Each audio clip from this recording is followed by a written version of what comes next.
History sleeps on the ocean floor, waiting for its moment to speak. We are about to explore 30 ancient shipwrecks that completely rewrote the history of global trade. By the end of this journey, you will see the entire map of human connection redrawn by evidence from the deep. What could a sunken ship from the age of the pyramids tell us about everyday life? How did a single cargo of Chinese pottery shatter everything we knew about medieval economics? These submerged time capsules hold more than treasure. They hold the truth, challenging stories we have told for centuries about ancient economies and forgotten voyages. They prove our world was interconnected long before we ever believed it possible. What do you think is the most surprising connection waiting to be found beneath the waves? This quiet revolution began not with a grand discovery, but with a simple, profound shift in perspective. For centuries, sunken ships were seen only as troves of treasure, their historical value literally stripped away by salvagers. But in the 1960s, a new way of thinking surfaced, treating the ocean floor not as a vault to be looted, but as an archaeological site to be read. The pioneer was George Bass, who led the first complete excavation of a shipwreck entirely underwater off the coast of Turkey. His team proved that every fragment, from a broken plank to a scattered pile of ballast stones, held a story. They established that context is everything. An amphora found upright might indicate a ship sank quickly, its cargo lashed down. That same amphora found broken and scattered could tell a tale of a violent storm or a desperate struggle. This meticulous attention to detail transformed random artifacts into chapters of a sunken logbook. Today, the tools have evolved from simple tape measures and pencils to a symphony of technology. Sonar paints a detailed picture of the seabed from the surface, revealing anomalies that whisper of buried structure.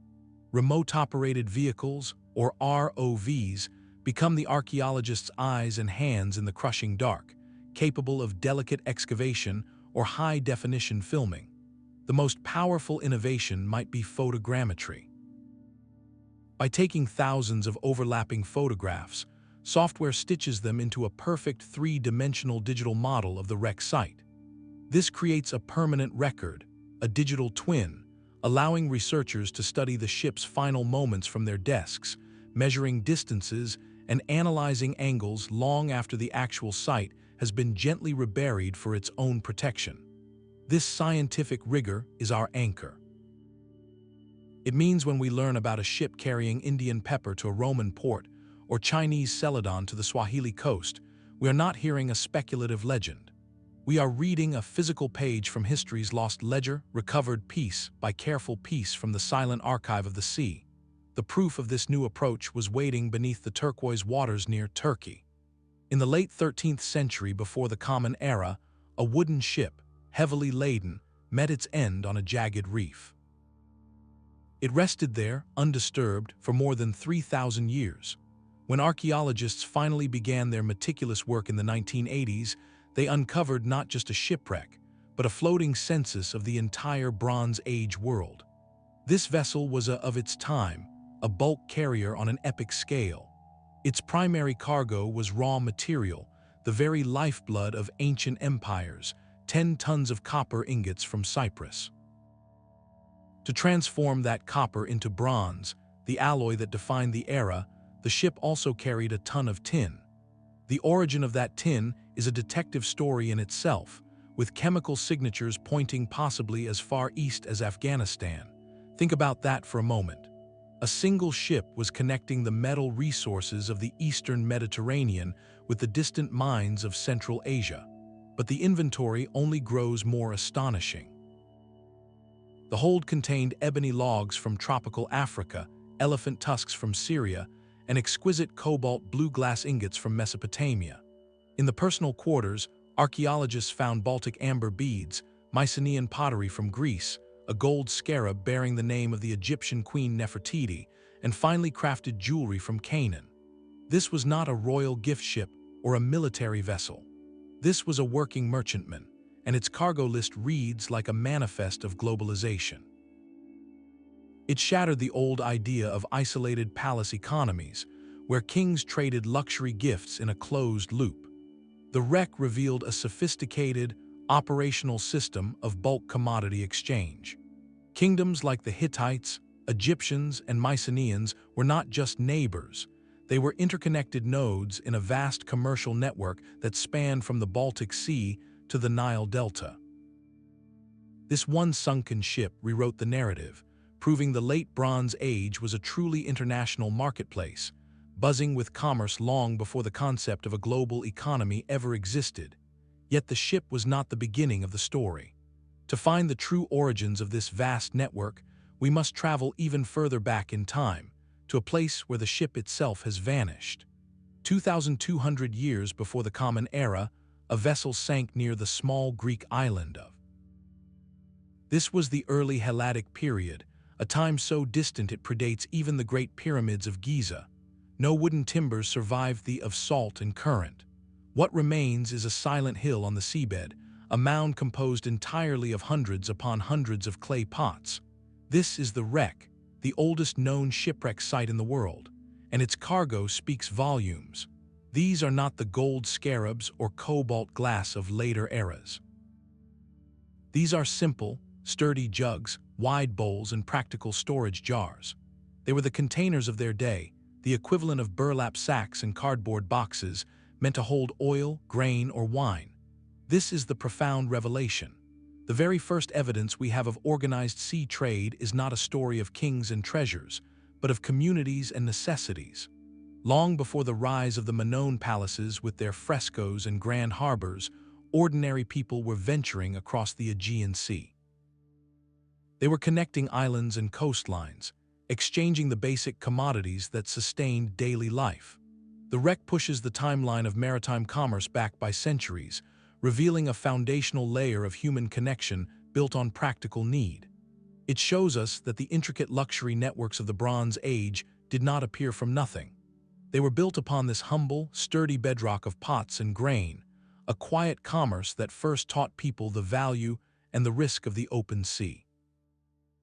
So the next time you see a simple clay pot, remember that humble object was once the engine of a revolution, carrying not just oil, but the very idea of connection from one shore to another. That humble trade in pots was the foundation, but what happens when the entire world built upon it suddenly falls apart? Around 1,200 years before the Common Era, the interconnected Bronze Age system collapsed. Empires like the Hittites and Mycenaeans crumbled, cities were abandoned, and literacy vanished from entire regions. Historians long called this a dark age, picturing a shattered, isolated world where long-distance commerce simply stopped. Then, a shipwreck off Cape in Turkey told a different story. This vessel sank right in the heart of that chaotic period, and its cargo was a familiar one, copper and bronze ingots. But the story was in the details. For decades, scholars had believed that in the ensuing Iron Age, the Phoenicians emerged as the sole, unchallenged masters of Mediterranean trade. The wreck proved that idea was a myth. The personal items scattered around the site, the simple tools and the weights used for measuring metal were not Phoenician. They were distinctly Cypriot and Mycenaean. This was not a Phoenician royal galley. This was the working vessel of itinerant Cypriot metal merchants, a small, independent crew operating their own network amidst the ruins of fallen kingdoms. They were not waiting for a new empire to organize trade for them. They were doing it themselves, navigating the dangerous seas of a fragmented world to move essential goods. This single shipwreck forces us to rewrite the narrative of recovery. It shows that trade never truly died, it simply adapted, becoming more agile and entrepreneurial. In the shadow of collapse, it was these small-scale operators, these individual risk-takers, who kept the embers of connection alive. Their courage and ingenuity provided the crucial threads that would later be woven back into the rich tapestry of classical civilization. The so-called Dark Age was not an empty void, but a period of resilient, scattered light, and the ship was one of its brave, flickering torches. The resilience of those early traders eventually built new and more complex networks. But what did those networks look like for a culture we rarely picture on the open sea? In the late 5th century before the Common Era, a modest merchant ship set sail from a harbor in the land of ancient Israel. It never reached its destination, sinking in shallow water just off the coast near modern day. There it rested, buried in sand and silt, for 2,400 years. When it was discovered, it was not a pile of amphoras or a scatter of ballast stones. It was a ship, almost whole. The wreck is a breathtakingly preserved time capsule, a complete snapshot of Persian period shipbuilding. Its hull, constructed from local cedar and oak, was held together by intricate mortise and tenon joints, a sophisticated technique where a protruding tenon on one plank fits snugly into a carved mortise slot on another, all locked with wooden pegs.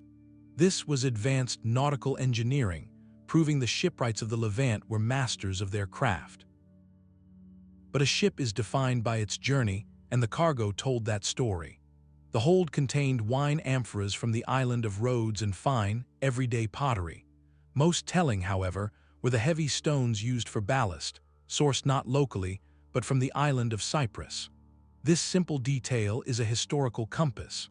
It reveals a routine coastal trading circuit, a regular loop from ports into Cyprus and likely onward to the Aegean. For generations, the maritime history of this region was known primarily through ancient texts. The ship moves us beyond written words to tangible proof. Here was a working Hebrew vessel, not a grand warship or a royal barge, but a sturdy link in a thriving economic chain. It rewrites our understanding completely, showing that Phoenician ports were not passive backwaters, but active, sophisticated participants in the bustling Eastern Mediterranean economy. This ship makes the history real, transforming the people of the ancient Holy Land from abstract figures in a text into practical merchants, sailors, and builders, their hands on the ropes of a connected world. But what does a long, hard-working life at sea actually look like? For that, we turn to a ship so perfectly preserved it feels as though its crew has just stepped away. Sometime around 300 years before the Common Era, a small merchant vessel sank in calm, shallow waters off the northern coast of Cyprus, near the town of. Unlike the scattered ceramics of, or the ghostly imprint of, the ship was found almost whole. Its hull, a beautiful curve of oak and pine, lay on the seabed like a sleeping giant, a complete Hellenistic time capsule waiting to be opened. For archaeologists, this wreck is a beloved icon, not for treasure, but for its breathtakingly ordinary humanity. This was a cabotage trader, a coastal workhorse that moved goods from island to island in short, practical hops. Its cargo was the stuff of daily Mediterranean life: 400 wine amphoras from Rhodes and Samos, heavy millstones for grinding grain from the volcanic island of Sicily, and a store of almonds still resting in their jars. This was not a shipment for a king, it was a floating grocery store for a network of ports. Yet the true magic lies in the intimate details. Among the amphoras, excavators found the personal world of the crew, wooden spoons worn smooth from use, bronze coins saved for a portside meal, and a simple cooking pot, its soot still marking its last fire. These objects do not speak of conquest or empire, they whisper of shared meals under the stars, of small wages counted out, of the universal rhythm of work. Even the ship's own body told a story of resilience. Its hull showed a history of careful repairs, with patches of different wood skillfully fitted to extend its life. This vessel was not young, it was a seasoned veteran, bearing the scars and fixes of decades of honest labor. The wreck provides unparalleled data, yes, teaching us exactly how these ships were built and loaded. But its greater gift is rewriting our emotional understanding of history. It proves that the vast economic engine following Alexander the Great was not powered by mythic heroes or grand fleets alone, but by countless such small, sturdy vessels, each manned by a few individuals whose names are lost, but whose spoons, coins, and patched hulls speak directly to us across the silent centuries. The ship shows us the humble rhythm of daily trade, but the sea also carried cargo of a far more spectacular kind. In the spring of 60 years before the Common Era, a massive Roman grain ship, a vessel of staggering size, was caught in a storm while sailing from the eastern Mediterranean toward Italy. It sank near the remote Greek island of, plunging to a depth where darkness and pressure preserved its secrets for 2,000 years. When sponge divers stumbled upon the wreck in the year 1900, they were met with a scene of surreal grandeur. Littering the steep underwater slope were not amphoras of wine, but life-sized bronze and marble statues, their forms frozen in eternal grace. There were exquisite glass bowls, delicate gold jewelry, and fine furniture inlaid with precious materials. This was not a working merchantman. It was a floating gallery, a treasure ship transporting the accumulated wealth of the Hellenistic world directly to Rome. The cargo of the wreck provides undeniable physical proof of a historical process often described in texts: the systematic transfer of art and luxury from conquered Greek territories to satisfy the burgeoning cultural appetite of the Roman elite. Each statue, each piece of finely crafted glass, represents more than an object. It signifies the immense outflow of wealth and the profound demand for Greek culture that defined the era. This wreck rewrites our understanding of Roman trade by revealing an entire high-value art market operating at the highest levels of society. Alongside the shiploads of grain, olive oil, and slaves that fueled the empire's economy, there were specialized vessels like this one, whose sole purpose was to carry the spoils of conquest and the fruits of commissioned artistry, directly shaping the aesthetic and cultural landscape of Rome itself. Yet amidst this opulence, the divers recovered a far more enigmatic object, a lump of corroded bronze and wood that seemed utterly out of place. Decades later, painstaking study revealed it to be the mechanism, an intricate assembly of precisely cut bronze gears housed in a wooden case. This device, now known as the world's first analog computer, could predict planetary positions, lunar phases, and even the timing of athletic games like the Olympics. Its presence on a loot-laden galley is one of history's great puzzles. Was it a unique masterpiece being sent as a gift to a Roman patron, a scholar's tool, or a demonstration of unparalleled Greek engineering? This single artifact, resting among the statues, forces us to completely recalibrate our view of ancient technological sophistication. The wreck thus tells a dual story. It showcases the brute economic force of an empire consuming the art of a subjugated culture, while simultaneously preserving a fragile testament to that same culture's breathtaking intellectual achievement, a computer centuries ahead of its time, silently traveling the same sea lanes as plundered treasure. But the mechanism was a singular masterpiece, a glimpse of genius. The true engine of the Roman Empire ran on something far more mundane and far more massive. Off the southern coast of France, near Toulon, holds the skeleton of a giant. The wreck is not a delicate gallery ship, it is a behemoth of brute economic force. Dating to the 1st century before the Common Era, this vessel was a Roman, a heavy freighter of staggering proportions. Estimates suggest it was 40 meters long, a floating warehouse that would have dwarfed nearly every other ship of its time. And its cargo was a single, overwhelming statement, over 6,000 wine amphoras, all stacked in neat rows within its cavernous hold. This was not a mixed cargo for a few ports, it was a targeted, industrial-scale delivery. The wine, sourced from the vineyards of Italy, had one clear destination: the newly conquered territory of Roman Gaul. Imagine the logistics of such an operation: the vast vineyards required to fill 6,000 containers, the army of potters needed to make the amphoras, the regiments of stevedores to load them, and the crew bold enough to sail this towering, top-heavy mass across the open sea. The ship itself was a marvel of engineering built for this exact purpose. Its hull was constructed with double layers of planking, a technique that provided immense strength to withstand the relentless pressure of such a colossal load. This was peak Roman maritime technology, not for war, but for wealth. The wreck rewrites our understanding completely. It moves us beyond the idea of simple trade into the realm of systematic economic colonization.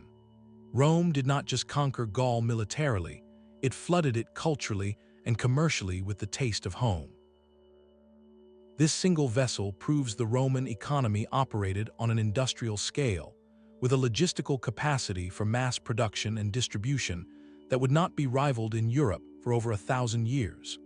It was a floating pipeline, and its discovery forces us to see the ancient Mediterranean not as a sea of adventurous merchants, but as a calculated corporate supply chain where the empire's appetite could literally reshape the drinking habits of an entire province with one ship at a time.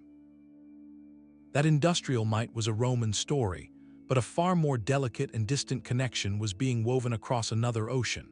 In the 9th century, an Arabian trading dhow, its hull lashed together with coconut rope in the ancient manner, was caught in a storm in the Java Sea.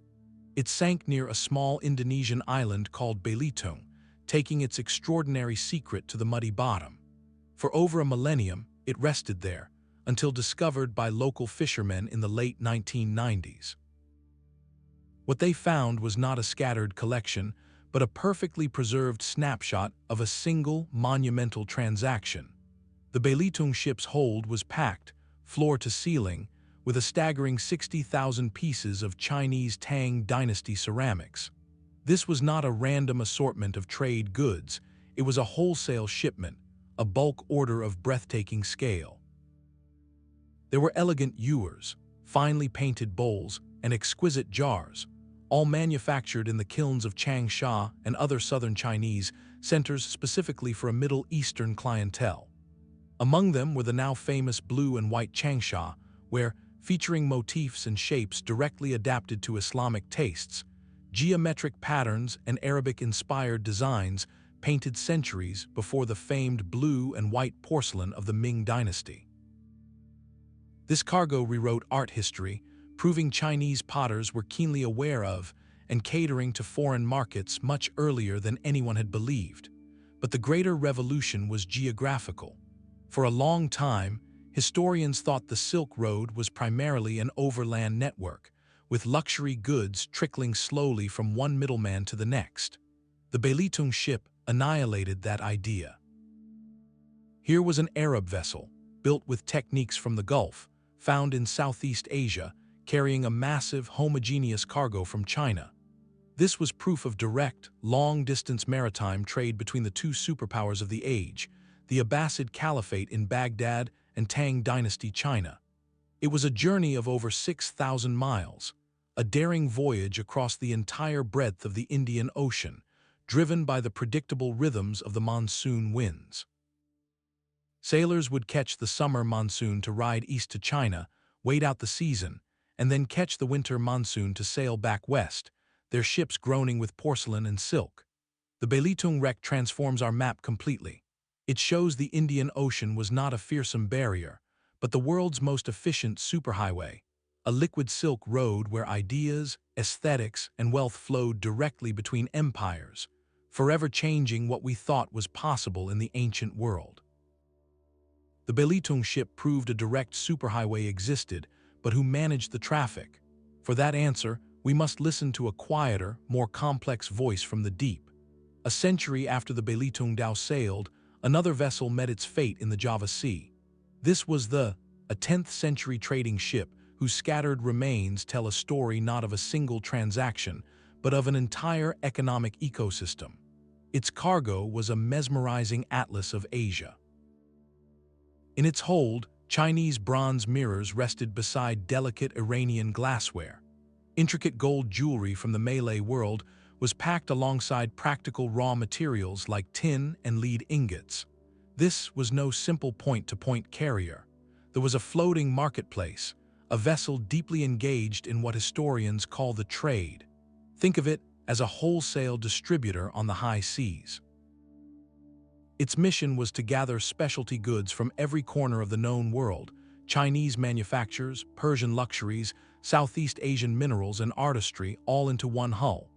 It would then sail to central ports where these goods could be broken down, repackaged, and sent onward to their final destinations.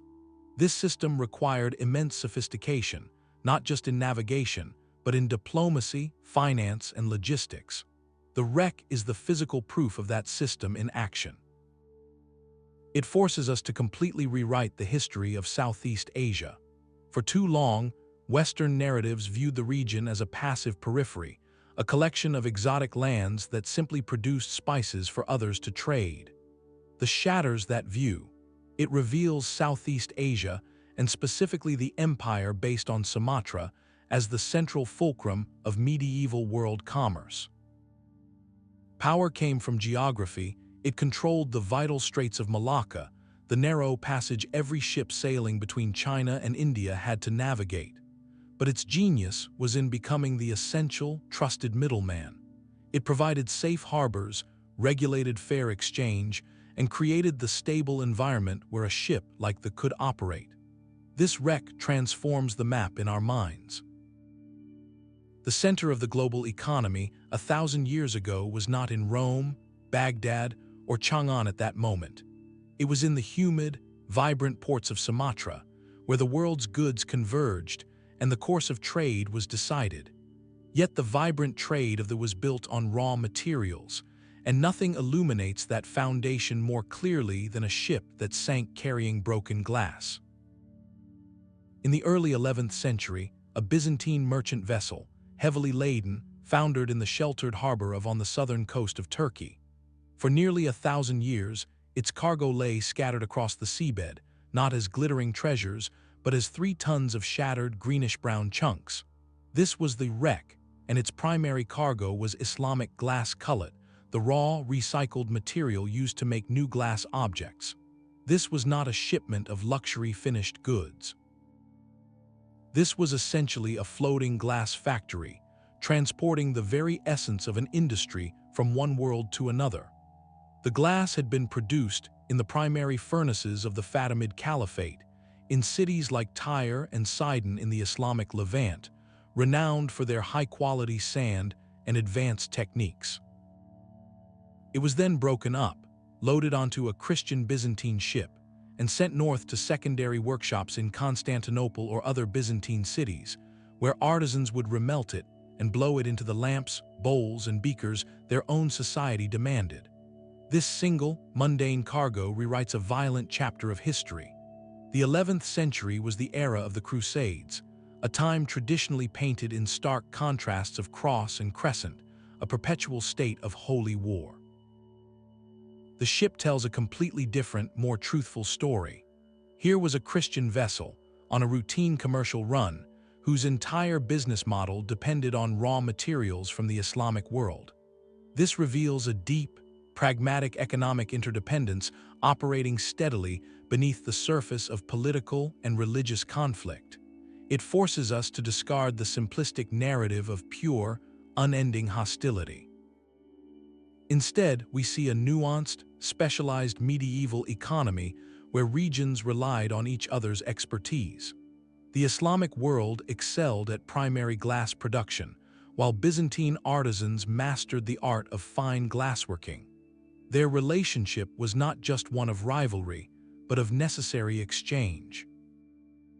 This shipwreck proves that even in an age of proclaimed crusades, the Mediterranean remained a connected sea of commerce, where the practical needs of daily life and industry quietly, persistently, wove a fabric of mutual reliance that no war could completely tear apart. The pragmatic exchange of raw glass reveals a world of quiet connections. But what happens when a civilization decides to command the seas with overwhelming force and ingenuity? The answer lies not beneath the waves, but buried in the mud of a riverbank in Fujian, China. Here, archaeologists uncovered the ship, a 13th-century Chinese ocean-going junk so perfectly preserved it seemed to have been gently laid to rest. This was not a salvage operation in the deep sea, but a terrestrial excavation, a ghost ship emerging from the earth where an ancient river channel once flowed. Its discovery was a revelation, a complete blueprint of Song Dynasty maritime ambition. The ship's construction was a masterpiece of pre-modern engineering. Its most celebrated feature was a series of watertight bulkheads, wooden walls that divided the hull into separate compartments. This was a Chinese innovation of profound importance. If the ship's hull was punctured, only one compartment would flood, allowing the vessel to stay afloat and reach port. This dramatically increased safety for crew and cargo, and it also created a stronger, more rigid hull that could carry greater weights. Think of it as the ancient equivalent of modern safety standards, a technological leap that gave Chinese merchants a tremendous advantage on the treacherous routes of the South China Sea and Indian Ocean. But a ship is defined by its journey, and this cargo told a vivid story of that journey's purpose. Its hold was filled with the fragrant wealth of Southeast Asia, spices like pepper and nutmeg, medicinal herbs, and precious fragrant woods like sandalwood and. These were not exotic trinkets, they were high-value commodities in massive demand within China itself, for medicine, ritual, and the display of elite status. This single wreck provides the undeniable physical proof of a historical transformation. For centuries, the narrative had often positioned China as a passive, inward-looking empire, a Silk Road terminus that received goods brought by others. The ship rewrites that script completely. Here was a Chinese vessel, built with superior, locally invented technology, returning from a proactive trading mission to foreign lands. It showcases the Song Dynasty's massive, state-supported maritime expansion. This was an era when China became the world's foremost shipbuilding and seafaring power, with huge merchant junks dominating the routes that funneled the luxury goods of the entire region into its ports. The wreck forces us to see China not as a closed kingdom, but as the active, dominant engine of Asian trade, its technological prowess reshaping the economic dynamics of the entire South China Sea and beyond, setting a precedent for naval power that would echo for centuries. The technological marvel of the ship was no isolated achievement. At almost the same moment in history, another Chinese vessel, the One, was embarking on a similar voyage of commerce, carrying not just goods, but the very fate of an empire. This magnificent ocean-going junk sank in the South China Sea during the Southern Song Dynasty, resting in the silt for 8 centuries until its discovery revealed a cargo of almost unimaginable scale. Over 80,000 individual items were recovered from its hull, a number so vast it defies simple description. This was not a shipment. It was a floating warehouse, a physical testament to an economy running at full industrial throttle.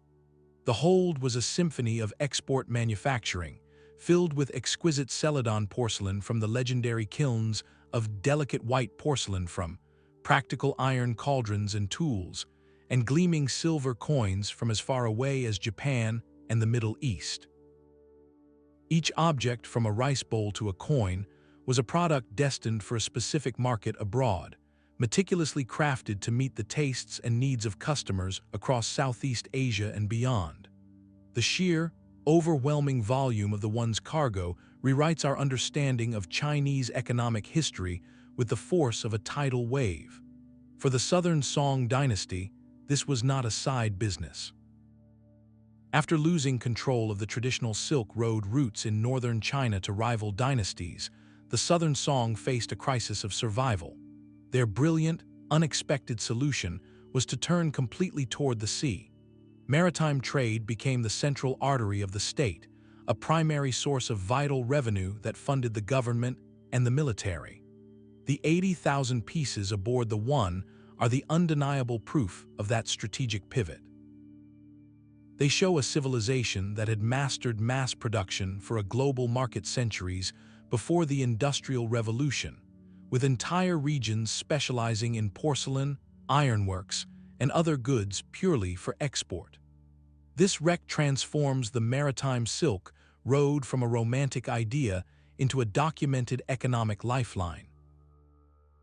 It proves that for the Southern Song, the ocean was not a peripheral frontier, but the main stage, the critical pillar upon which the empire's wealth, cultural influence, and very existence depended.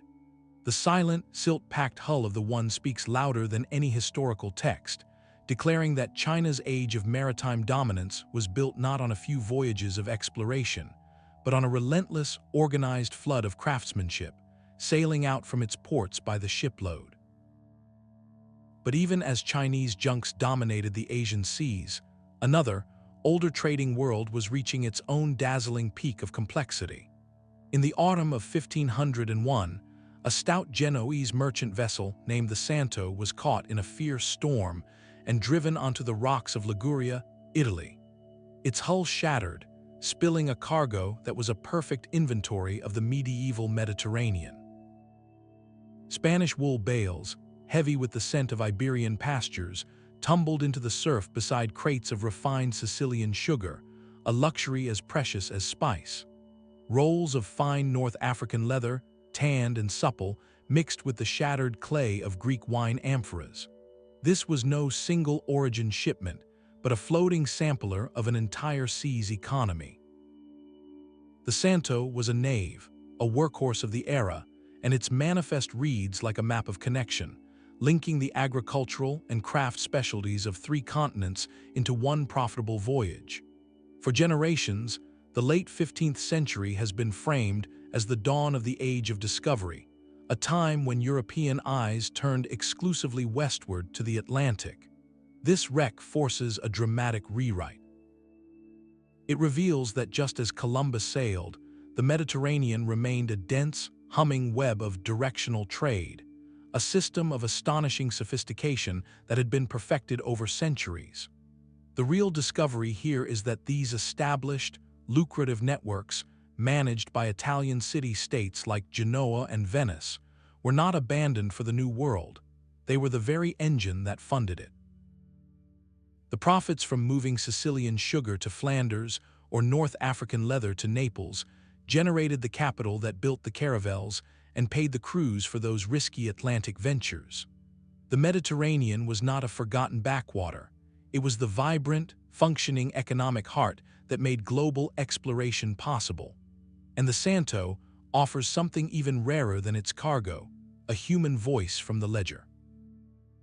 Among the wreckage, archaeologists recovered wax tablets, the portable notepads of the era, still bearing the faint impressions of a scribe's stylus. These are the ship's accounting records, a moment of pre-modern bookkeeping frozen in time, detailing costs, quantities, and transactions. They provide an intimate glimpse into the meticulous, profit-driven mind of the medieval merchant, proving that the Age of Discovery was built not just on courage, but on calculated columns of numbers, tallied on a rolling deck long before the New World's shores were ever sighted. The meticulous ledgers of the Mediterranean were the foundation, but the ships they funded were sailing toward a far more brutal and consequential horizon. In the warm, shallow waters of the Molasses Reef in the Turks, and a nameless Spanish ship from the very early 16th century lies broken on the coral. Its scattered remains are not a cargo of spices or silks, but a cold inventory of conquest. Archaeologists recovered Basque iron tools, heavy axes and chisels built for hard labor, along with small, deadly important containers of mercury, the toxic substance essential for extracting silver from ore through a process called amalgamation.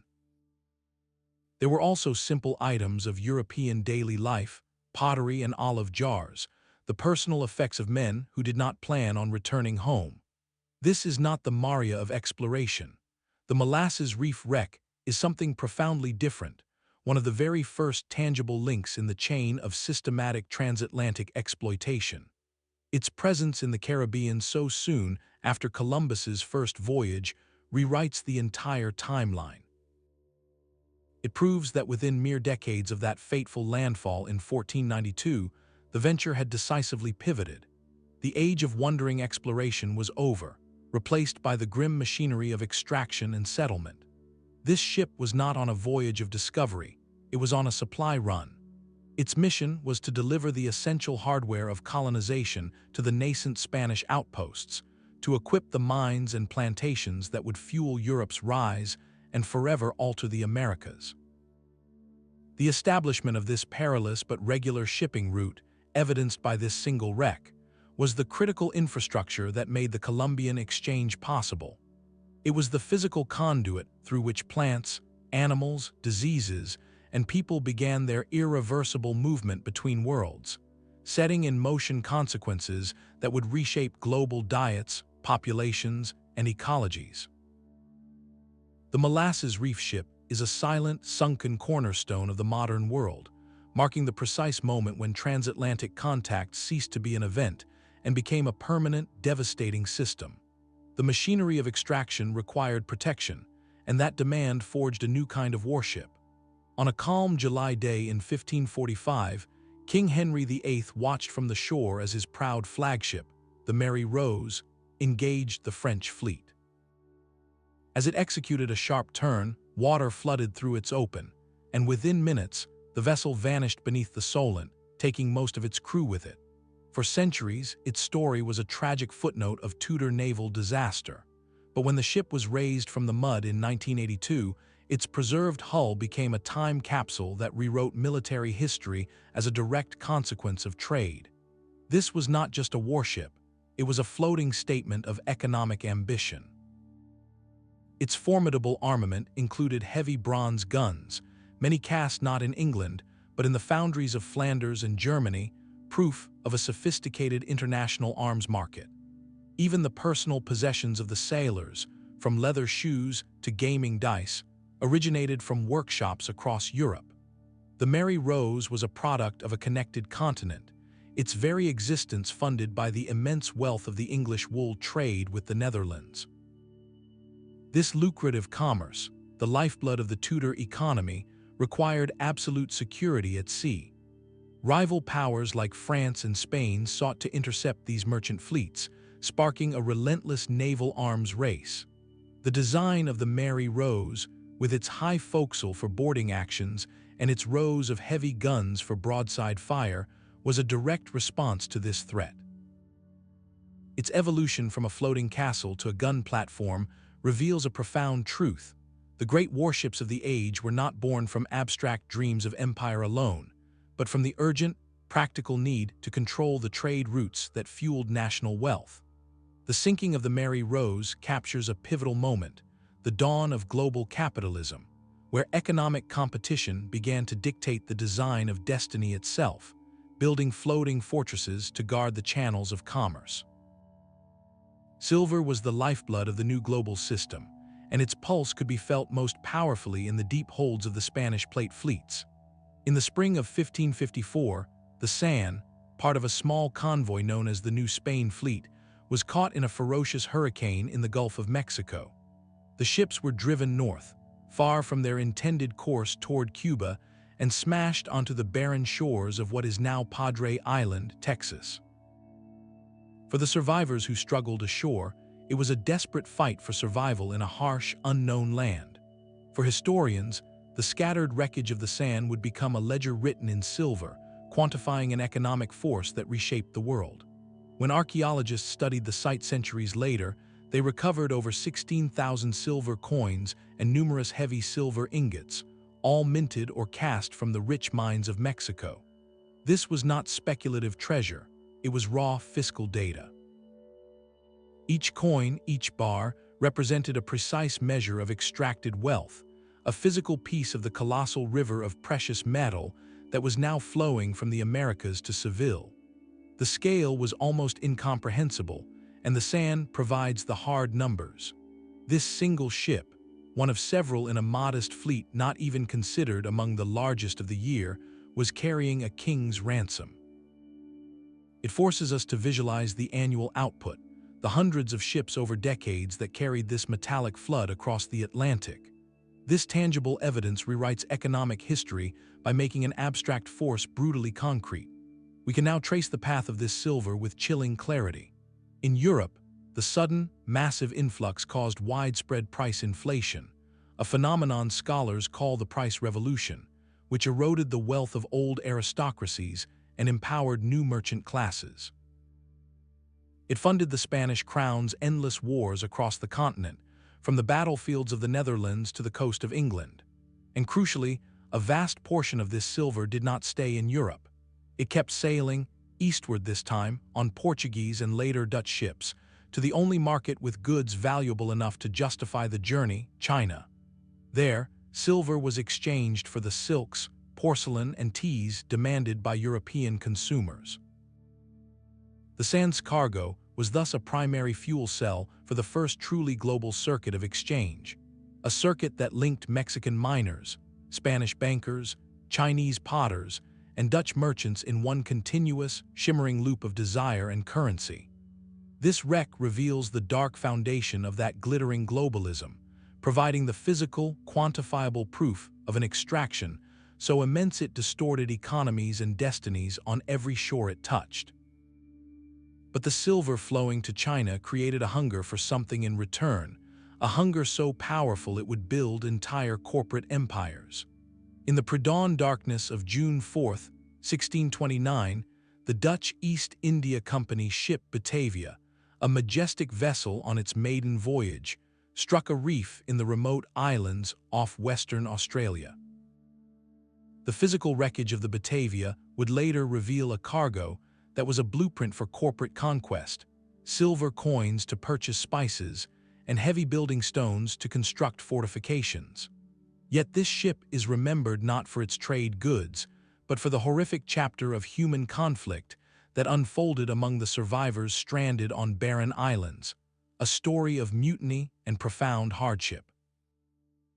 While that tragic narrative stands apart, the ship's original purpose, locked in its sunken hold, tells a different and equally revolutionary story about the force reshaping the world. The Batavia was not a vessel of a kingdom or an exploratory mission.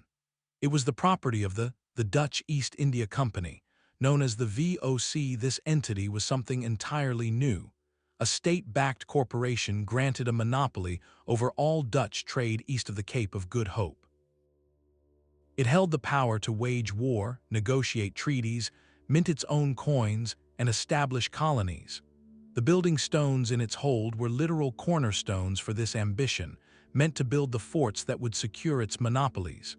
The silver was its currency, used to muscle into the intricate Asian spice markets, often by force. The Batavia wreck, therefore, rewrites the history of globalization itself. It provides undeniable physical proof that the drive to connect the world was not solely a story of adventurous explorers or curious monarchs. It was increasingly propelled by aggressive, profit-driven corporate entities that operated with the authority of nations. The VOC did not just trade, it systematically reshaped politics, moved populations, and altered ecologies across the Indian and Pacific Oceans, planting nutmeg on conquered islands and redirecting entire trade networks to serve its shareholders in Amsterdam. This sunken ship forces us to see the birth of our modern, corporate-influenced world, its stones and silver resting on the reef as stark, silent monuments to the moment when commerce became an empire in its own right. Yet the corporate empires of the Dutch were not the only powers fighting for control of the northern seas. On a bright August afternoon in 1628, the mighty Swedish warship Vasa, freshly painted and adorned with hundreds of gilded sculptures, embarked on its maiden voyage from the Stockholm harbor. It sailed less than a nautical mile before a gust of wind filled its sails. The sleek new vessel heeled over, and water rushed through its open lower. In full view of a horrified public, the pride of the Swedish Navy sank to the bottom of the harbor, a catastrophic and very public failure. But in its spectacular preservation, sealed in the cold, brackish mud for 333 years, the Vasa offers a different kind of truth. This ship is a frozen moment of national aspiration, and its very bones speak the language of trade. Its construction was a massive economic undertaking that drew resources from across the entire Baltic world. The mighty oak for its hull came from the forests of Poland, the hemp for its miles of rigging was sourced from Latvia, and the tar needed to seal its planks was imported from Finland. This was not a local project, it was a regional supply chain in the shape of a warship, and its purpose was unequivocally economic. King commissioned the Vasa as a direct instrument of policy, a floating fortress designed to secure Swedish dominance over the Baltic Sea. Control of this water meant control of the era's most vital commodities, the grain from Poland that fed Western Europe, and the naval stores like timber, hemp, and tar that every maritime power desperately needed to keep their own fleets afloat. The Vasa's stunningly ornate carvings, featuring roaring lions, Roman emperors, and biblical heroes, were not mere decoration. They were propaganda in oak, glorifying the monarchy and proclaiming Sweden's right to rule these profitable waves. This single, sunken warship forces a dramatic rewrite of a pivotal period. The 17th century is often framed by the sprawling, complex 30 Years' War, a conflict typically mapped as a struggle over religion and territory. The Vasa, resting silently in its museum, argues for a more fundamental driver. It reveals that at the heart of European conflict was a brutal competition to control the trade routes and resources that fueled national wealth and military power. The ship's tragic short voyage underscores a profound lesson. The pursuit of economic dominance through naval might was a high-stakes gamble, where ambition could indeed, quite literally, sink a kingdom's dreams in a matter of minutes. The gleaming silver of the Spanish fleets created a shadow economy, one that thrived on theft. In a howling aster off the coast of Cape Cod in 1717, the pirate ship Whydah, a vessel with a dark and complex past, was driven onto a sandbar and torn apart by the sea.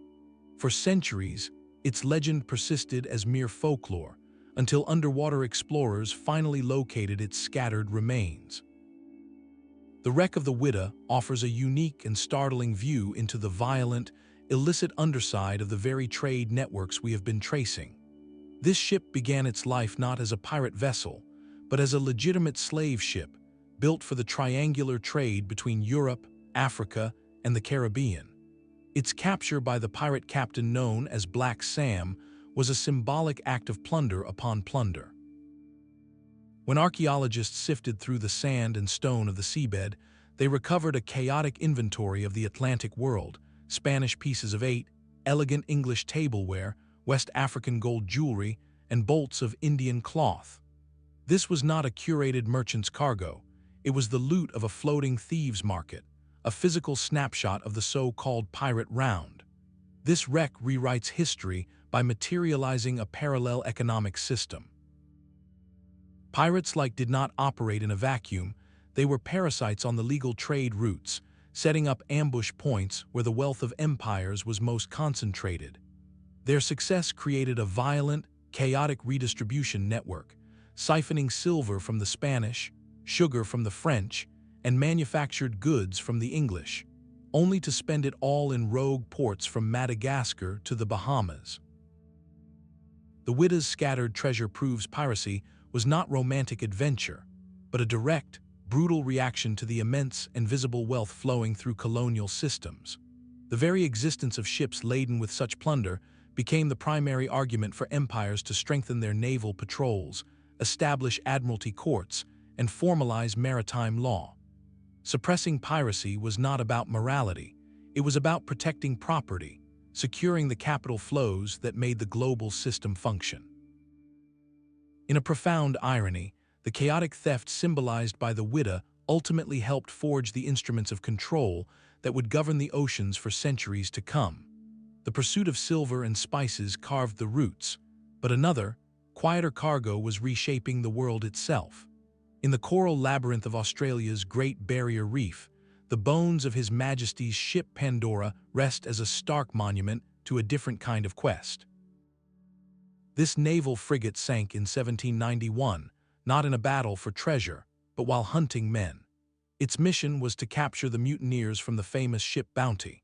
Yet to understand why the Crown sent a warship on such a long, perilous chase, we must look not to the Pandora's guns, but to the living cargo of the ship it pursued. The Bounty's original, fateful voyage had a singular botanical purpose: to transport breadfruit plants from Tahiti to the Caribbean. This seemingly simple act of moving a tree was the sharp edge of a profound economic strategy. European sugar planters in the West Indies sought a cheap, nutritious food source to sustain the large populations of enslaved individuals laboring on their plantations. The breadfruit, a prolific staple crop of the Pacific, was their chosen solution. The Pandora's wreck, therefore, ties a warship directly to the machinery of the plantation system. It rewrites environmental history by providing a tangible link in the chain of deliberate biological exchange. This was not accidental ecology, it was calculated bioeconomics. European powers were actively engineering colonial landscapes, transplanting entire species across oceans to maximize the profitability of a brutal labor system. The consequences rippled far beyond the plantation fence. The introduction of breadfruit and countless other species, from coffee to sugarcane, often devastated local ecosystems, crowding out indigenous plants and altering soil and water systems forever. The Pandora's failed mission illuminates a chilling truth. The global trade networks of the era dealt not only in spices and silver, but in the very fabric of life, rearranging nature to feed an engine of human suffering and staggering profit. The plantation system demanded labor, but another kind of human movement was reshaping the eastern seas, driven not by force but by hope. In February 1822, the massive Chinese junk Sing, the True Star, was completing a routine voyage from the port of Amoy to the Dutch trading hub of Batavia. Overloaded with passengers and a hold packed with blue and white porcelain, the vessel struck a reef in the South China Sea. Sank in minutes, and of the more than 1,600 souls on board, only around 200 survived. For generations, this tragedy was a local legend, a story of profound loss. But when the wreck was discovered in the late 20th century, its recovered cargo told a far larger story, one that rewrites the final chapter of Imperial China. The sheer scale of the Sing is staggering. This was not a small trader, but a 300-foot-long ocean giant, a leviathan of its age. Its passenger manifest was a cross-section of southern Chinese society, from merchants and scholars to artisans and laborers, all seeking new opportunities in the thriving Chinese communities of Southeast Asia. Their personal belongings, intermixed with the commercial cargo, paint a poignant picture of a people in motion, carrying their culture with them. The true historical revelation, however, lies in the ship's hold. It contained a staggering 350,000 pieces of porcelain, a literal mountain of bowls, plates, and vases, all mass-produced in the kilns for the everyday markets of the Chinese diaspora. This was not imperial tribute or luxury art. This was commodity export on an industrial scale, destined for the dinner tables and shop shelves of Batavia, Singapore, and Manila. The Sing's voyage reveals a vibrant, sprawling economic reality operating in plain sight, yet officially ignored. The late Qing dynasty, often portrayed as isolationist and in decline, maintained restrictive trade policies through the Canton system. But the True Star, and thousands of junks like it, sailed outside this official framework. They were part of an immense, informal network run by Chinese merchants and migrant communities, a network that moved people and goods with a volume and efficiency that rivaled any state-sanctioned enterprise.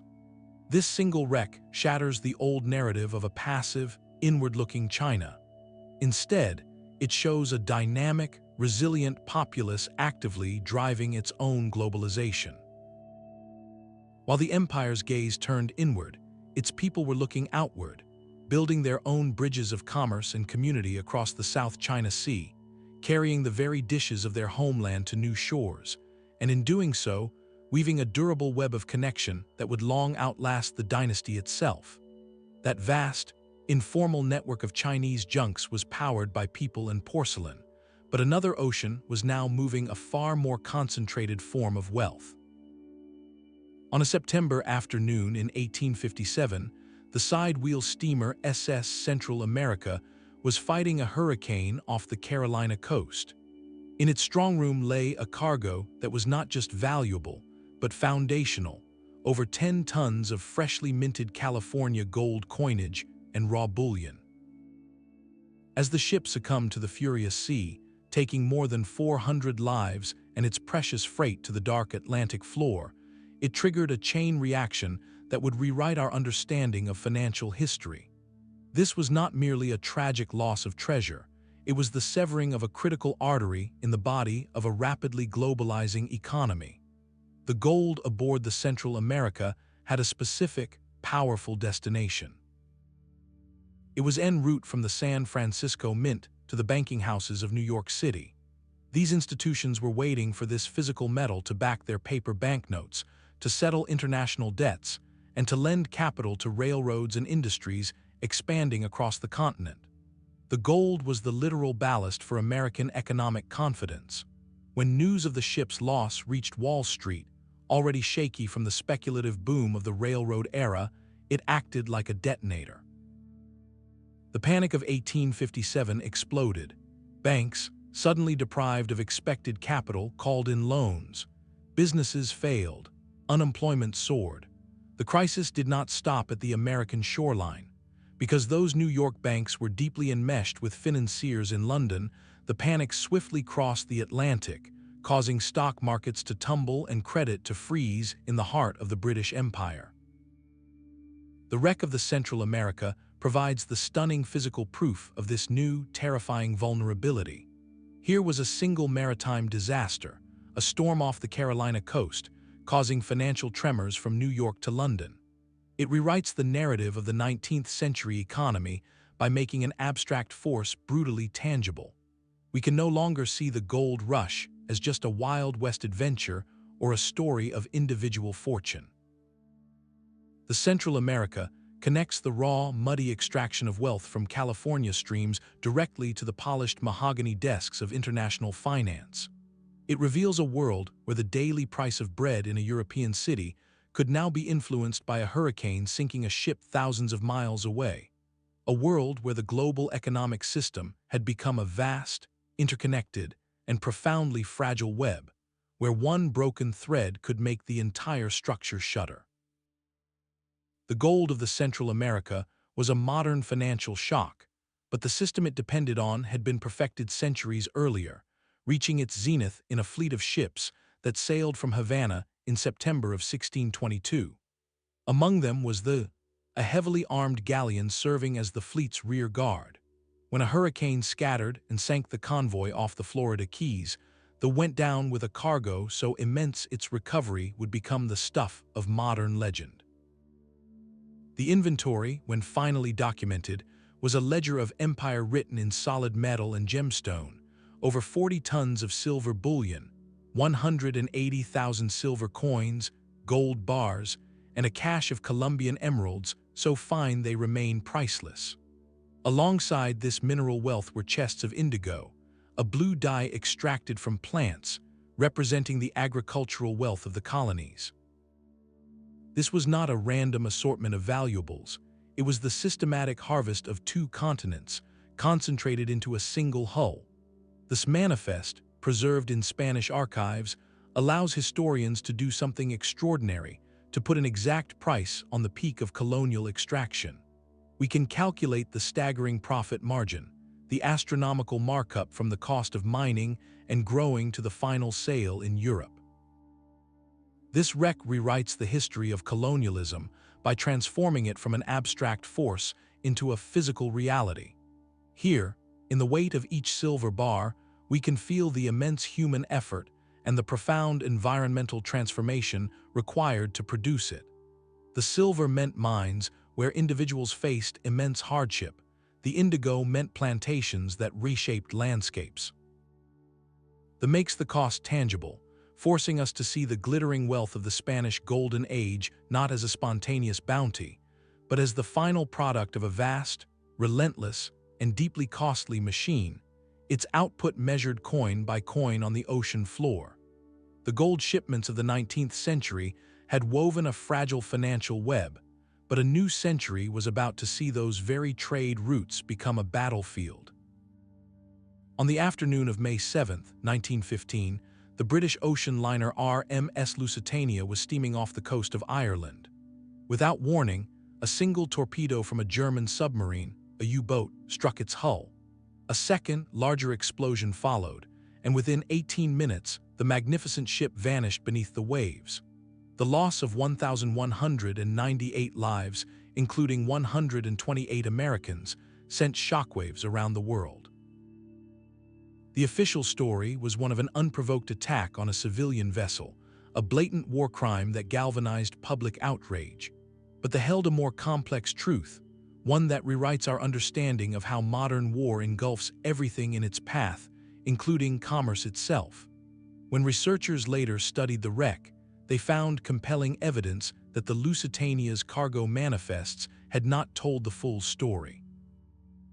Alongside the personal luggage of its passengers, the ship was secretly transporting a significant quantity of munitions and other war materials from the then neutral United States to Britain.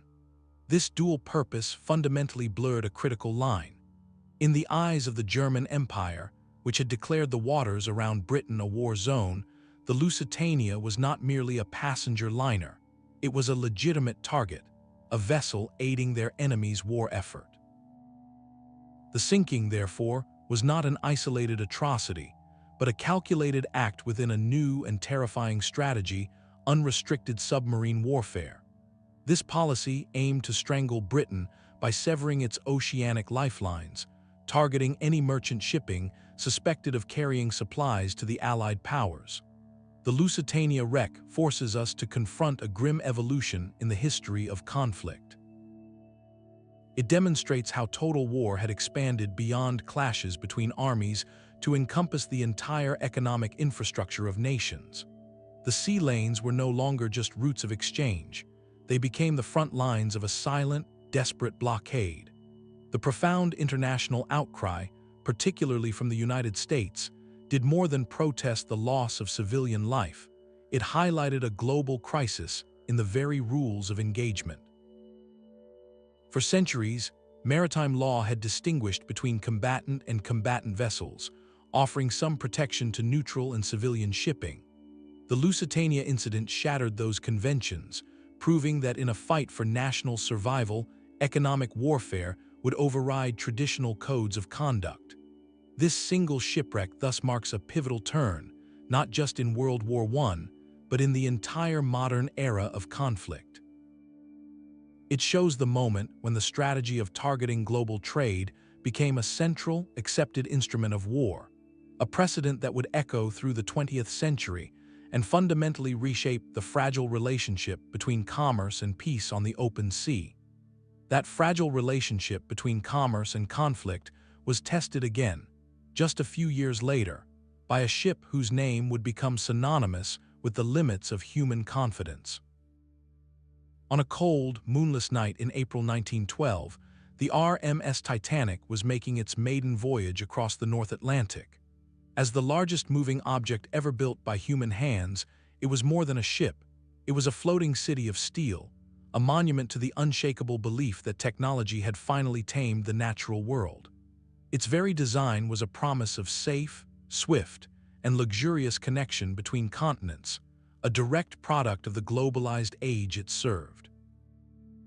The wealthy industrialists in its first-class suites and the hopeful immigrants in its steerage were all passengers in the same narrative of inevitable progress. Then the unthinkable happened. An iceberg, a fragment of ancient nature, tore a fatal gash along its supposedly unsinkable hull. In a few short hours, the impossible became a devastating reality.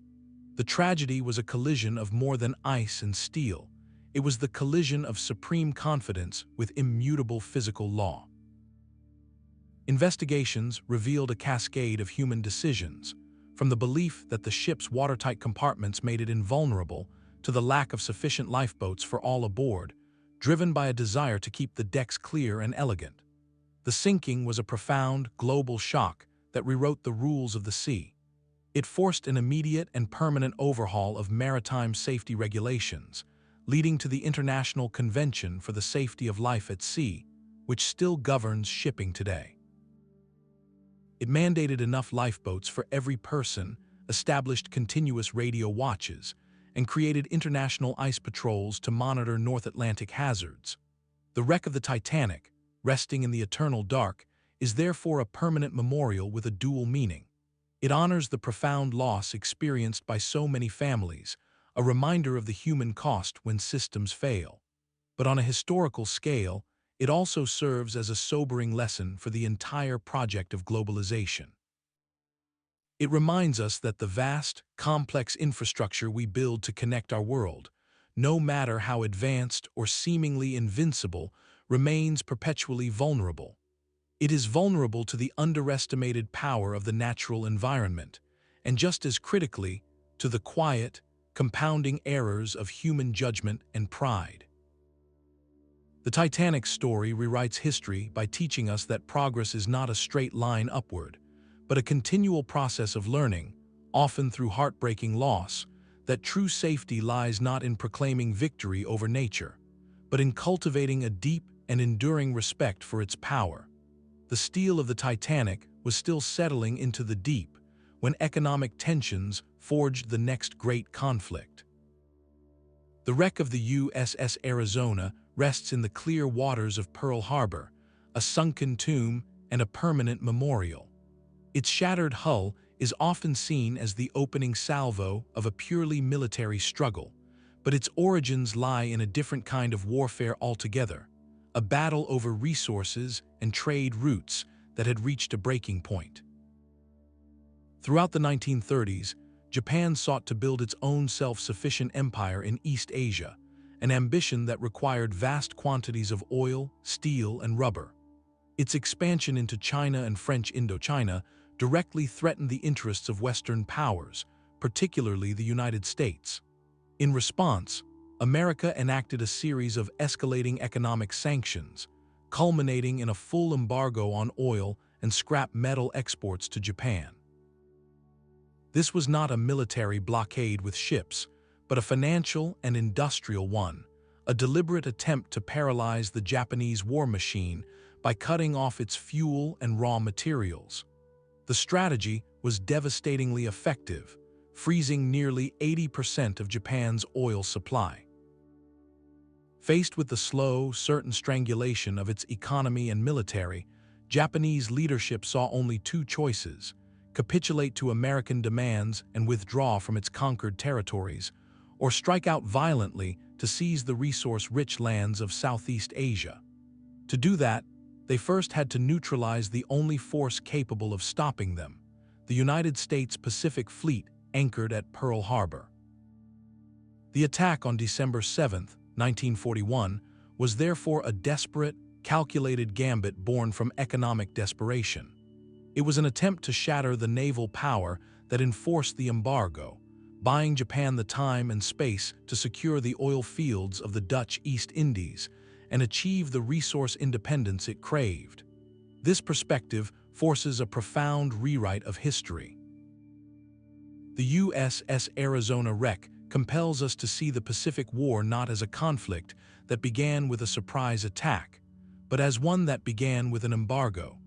It frames the struggle as a brutal war for resources and trade dominance, where economic policies, intended to curb aggression, instead escalated into a total war with unimaginable consequences. The silent, sunken battleship thus becomes a somber lesson in the immense power of trade as a tool of statecraft, and the terrifying reality that when nations feel cornered by economic walls, they may choose to go over them with fire. The war for resources had ignited a global firestorm, demanding an unprecedented response from the factories of the free world. In October 1941, the British merchant steamship SS was anchored in the seemingly safe waters of the Red Sea, waiting for a passage through the Suez Canal. Its decks were piled high with crates, and its holds were packed to the rivets, a floating arsenal sailing under a bright moon. That moon illuminated it for a German bomber, which dove from the night sky and sent 2 bombs directly into its aft hold. The resulting explosion was catastrophic, tearing the ship apart and sending it, along with its vital cargo, to the seabed. For decades, it rested in the silty dark, until rediscovered in the 1950s. The is not a wreck of gold or silver, but of steel and sweat, and its preserved contents provide a staggering physical inventory of the industrial scale required to fight a world war. Descending into its holds today is like walking through a submerged hardware store for an army. There are Bedford trucks, still lined up in rows as if ready to drive off the ramp. Locomotives and tender cars lie on their sides, destined for Egyptian railways. Stacked crates reveal rifles, anti-tank mines, and aircraft parts. There are even rubber boots and motorcycles, the mundane necessities for thousands of soldiers. This single vessel, was a direct pipeline from the factories of Britain and America to the front lines of the North African campaign, a campaign that would soon see its crucial victory at El. The rewrites military history with the blunt force of its cargo manifest. It shifts the narrative away from the glory of generals and the drama of tank battles and forces our attention to the grim, unsung machinery of supply. It makes tangible the concept of the arsenal of democracy, proving that victory was forged on assembly lines and then entrusted to the courage of merchant mariners. These civilian sailors faced U-boats, bombers, and minefields on every voyage, suffering casualty rates higher than many fighting branches. Their war was not for territory, but for throughput, a desperate race to keep the sea lanes open. This sunken warehouse thus teaches a profound lesson, that the true backbone of any war effort is not but the endless, vulnerable supply train that feeds it. The fate of empires can hinge not on a single battle, but on the safe passage of a ship carrying boots, trucks, and spare parts across a moonlit sea. The sea's perils did not vanish with the age of sail or the advent of steel hulls. On a calm December night in 1987, the Philippine passenger ferry MV was steaming toward Manila, its decks crowded with families, students, and migrant workers returning for the holidays. In the darkness of the Tablas Strait, it collided with an oil tanker, the Vector. The impact was catastrophic, and fire, fed by the tanker's petroleum cargo, spread across both vessels with terrifying speed. In little more than an hour, both ships had vanished beneath the waves. The official death toll would later be estimated at over 4,300 souls, though the true number may never be known, making it the deadliest peacetime maritime disaster in recorded history. While the Titanic and Lusitania were symbols of transatlantic ambition, there was a vessel of a different, more intimate economy. It was a floating bus, a vital but humble link in the domestic network of an archipelago nation. Its passengers were not wealthy tourists or hopeful immigrants crossing an ocean. They were citizens moving within their own country, often from rural provinces toward the capital in search of work or education. This routine voyage reveals a profound and sobering layer of modern globalization, the immense, daily movement of people within developing economies, where demand for affordable transport can tragically outpace investment in safety. The subsequent investigation uncovered a litany of systemic failures that rewrites our understanding of modern risk. The ferry was severely overcrowded, with many passengers not listed on any manifest. The ship's radio was reportedly not in operation, preventing a distress call. Most critically, the tanker Vector was found to be operating without a license, a qualified master, or a lookout on its bridge. This disaster was not an act of war or an unforeseeable encounter with nature. It was the direct, predictable result of regulatory collapse, where oversight and enforcement had been fatally eroded. The forces a confrontation with an uncomfortable truth in our interconnected age. The safety standards governing human life can be dangerously unequal across the same map of trade and travel. This tragedy, so recent in memory, serves as a solemn reminder that the historical lessons from ancient shipwrecks are not locked in the past.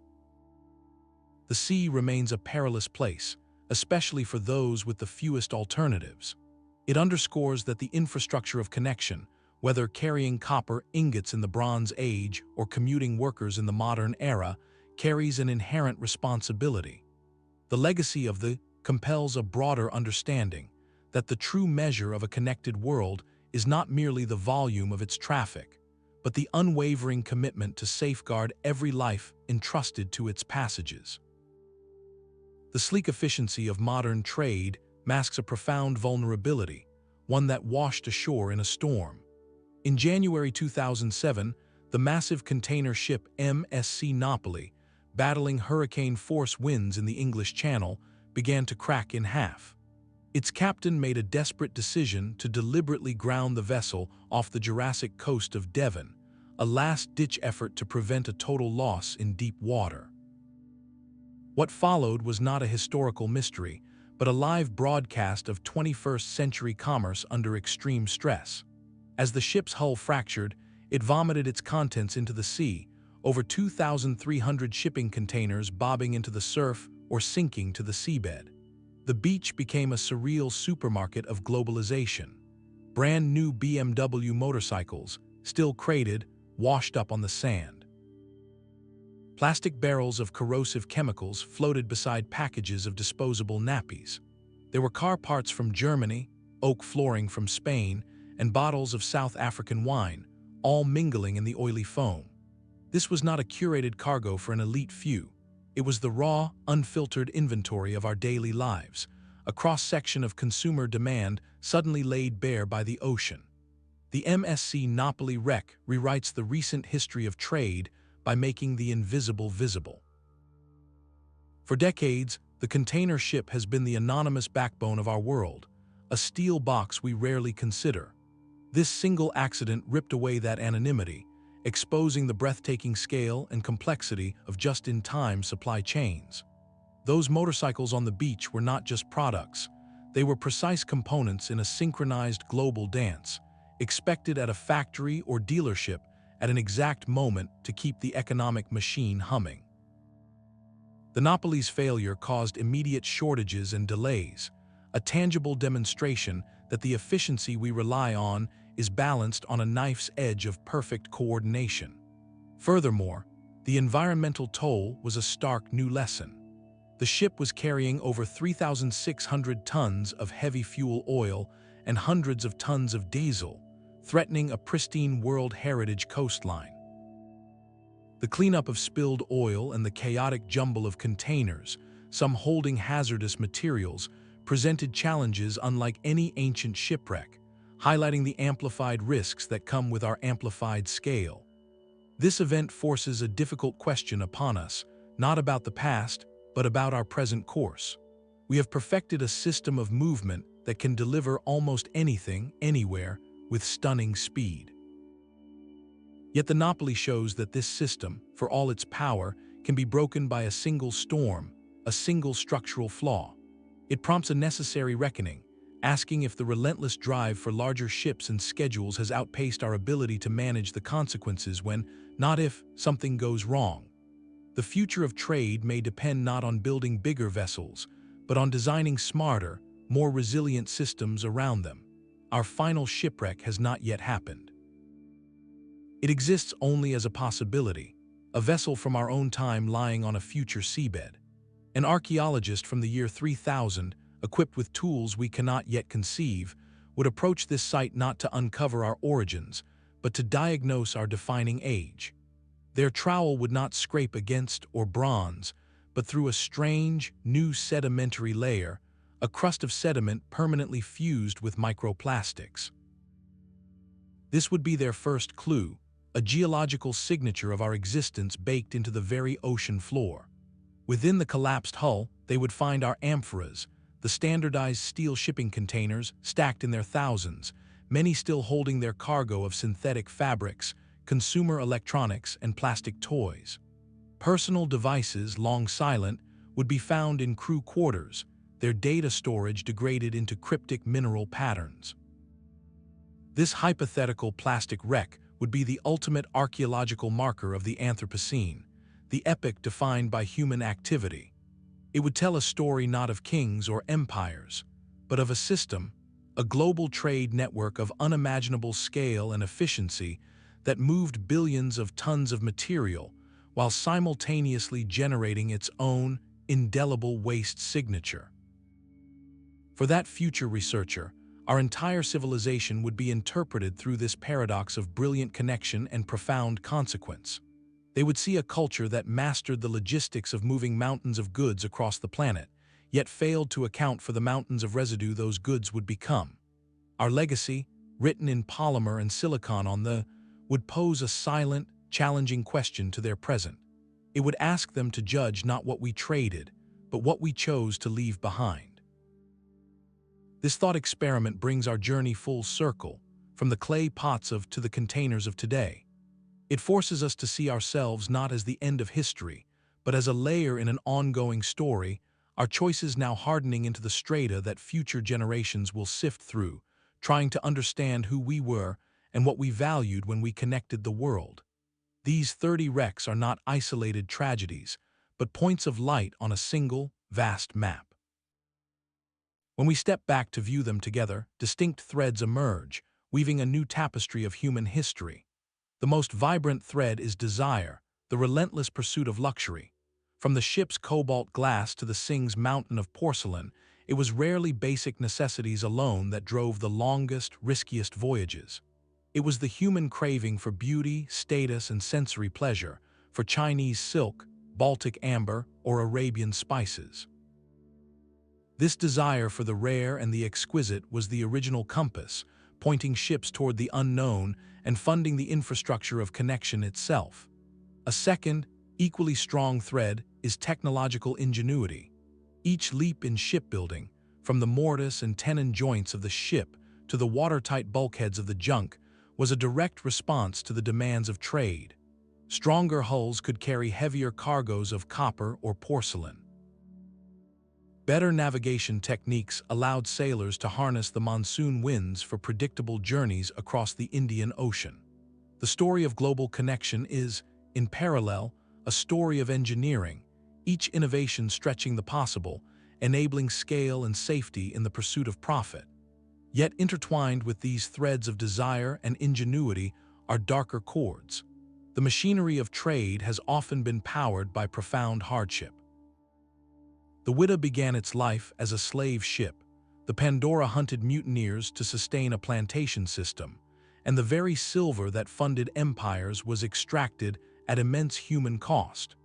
These wrecks force us to acknowledge that the glittering networks of exchange were frequently built upon foundations of inequality and suffering.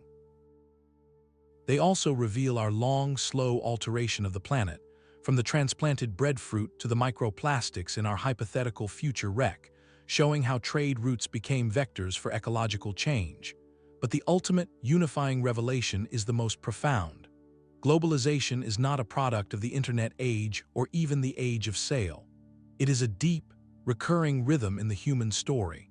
These sunken ships provide the physical, undeniable proof.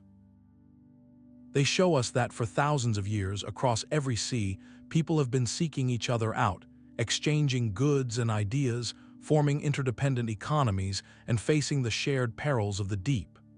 The map has expanded, the ships have changed, but the essential impulse remains. We are and always have been a connected species. The ocean floor holds the evidence, a chronicle not of isolated civilizations, but of one restless, trading world, whose history was written on the waves long before it was ever written on the page.